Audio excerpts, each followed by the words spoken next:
First up, it's a big welcome back to Lesley Garrett. Oh, your thank first you. appearance Thank you, since your love. summer break. How was your summer? Oh, I've had the most brilliant summer. I actually took a leaf out of Carol's book and I tried to break it up and slow it down for... Yeah, I did. You actually listened to something I said once. Carol. I'm agreeing with Dated a younger man. Oh, there's a thought. There you go. No, I next took year. it all much slower this year and tried to savour every minute and slow it all down. I did it in little bits as well. I had a lovely time in France. That was really nice. Got a little cottage in France with the kids and that was lovely. I had lovely concerts in between. Popped to Jersey, popped to the Tower Festival, did a bit of singing, you know, just keep the old voice going.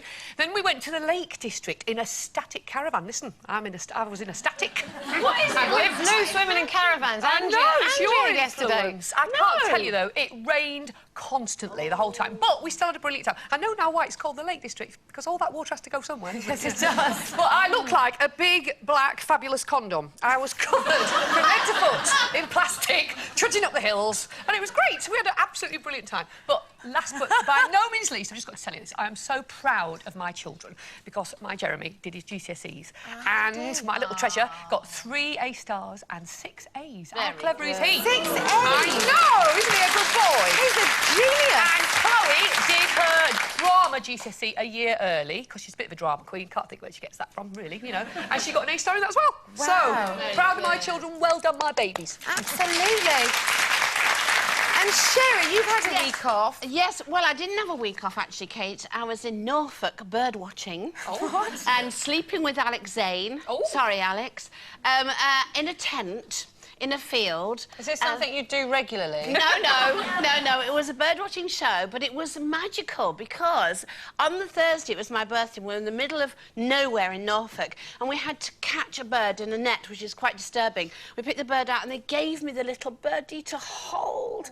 And so they said, right, for your birthday, let the bird go, because, you know, they ring them and let them go. And I let it go, and it wouldn't go. Oh, you killed it? No! It sat on my hand, and I went, happy birthday, and it flew. But the next day we had to go on the mud flats and do like looking for wading birds, whatever they're called. And so we were, but the mud was like this, and I left my foot behind, and so my foot was over there, and I was that way, and I went and covered from head to foot in sticky mud. This is all on tape, yeah? It is. Oh, but good. I just really enjoyed it though, so I'm going back. So who else was there then? So it wasn't... It was Joe Pasquale, who I adore, but Bill Bailey, who I quite loved. I mean, he is funny, man. Jeff Green. So it was all men in a tent and me. And you, and mud. So yes, mud getting wrestling. dirty. Mud And no wrestling. sign of Sherrie, it sounds like anywhere. Together. It sounds like the Muddy. end of that 6-year drought. I loved it. I'm going back. You did.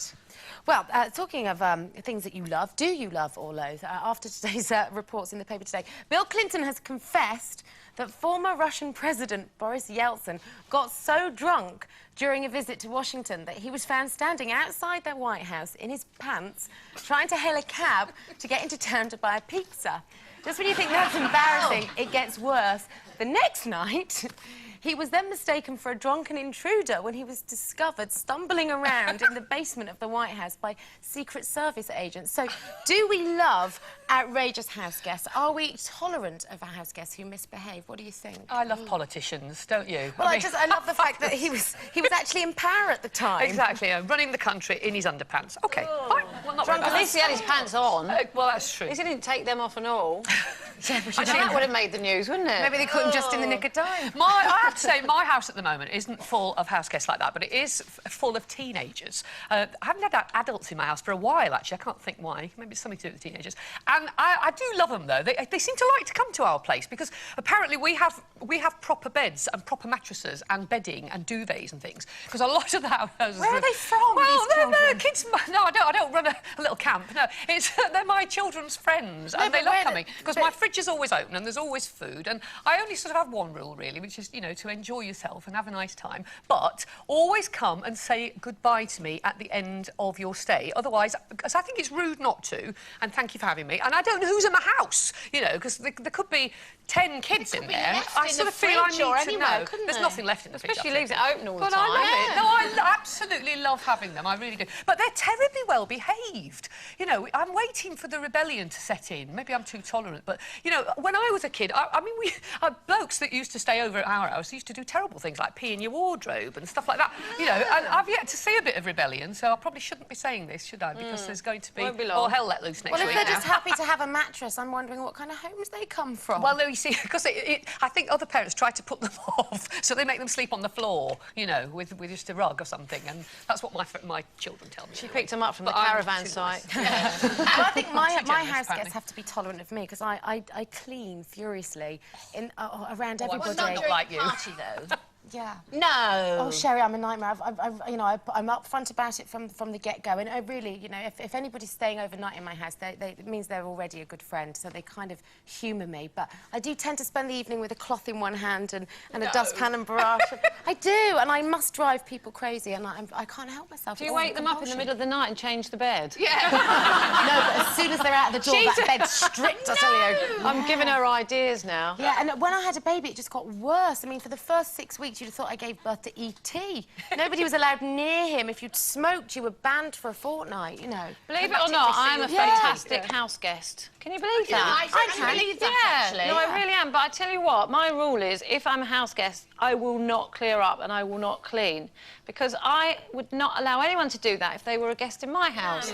I think if it's your house and you're having the party or whatever, then you clear up.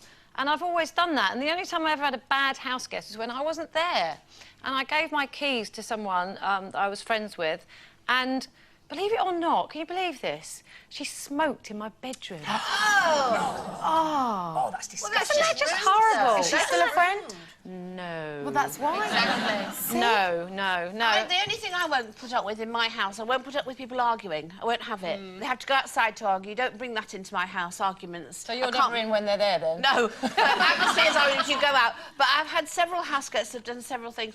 A friend, one of my family members, was at a party once, and she got so drunk, we were all at a dinner party, and actually we didn't take any notice, and she fell backwards over a chair with her legs up in the air, and nobody bothered. We all just carried on eating because nobody could see. And the other one was my brother's friend. He was at our party, and it was about 3 o'clock in the morning when you know you're all going, well, let's have a cup of tea. And we found him trying to walk through a wall. He was so drunk. And he kept trying to walk through this wall and back to this wall. And nobody took any notice, as if it's the most normal thing. It was the funniest thing I've ever seen. Are you sure that the woman that fell off her chair wasn't you? No. And that's why you didn't notice that no one took any notice.